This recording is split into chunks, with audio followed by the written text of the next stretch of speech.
हिंमत असेल तर तटकरेंनी माझ्यासमोर निवडणूक लढवून दाखवावी असे खुले आव्हान माजी केंद्रीय मंत्री अनंत गीते यांनी खासदार सुनील तटकरे यांना रायगडच्या माणगाव येथे बोलताना दिला आहे।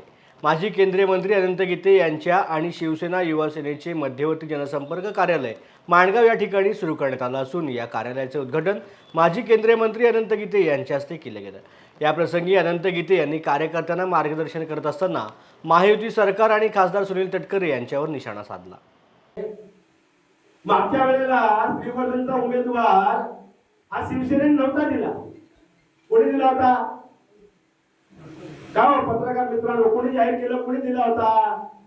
ते म्हणाले मी दिला श्रीवर्धनचा उमेदवार। आता यांचा काय संबंध?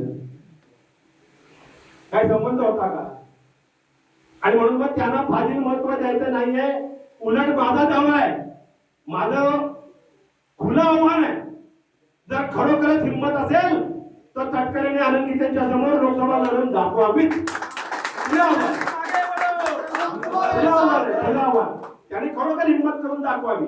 काय त्यांची अवस्था होते ते बघा। जो सर्वे केलाय भाजपने, सर्वे केलाय, त्या भाजपच्या सर्वेने जाहीर केलंय की जर तटकरेंना उमेदवारी दिली तर तटकरे 1,20,000 मतांनी हरतील।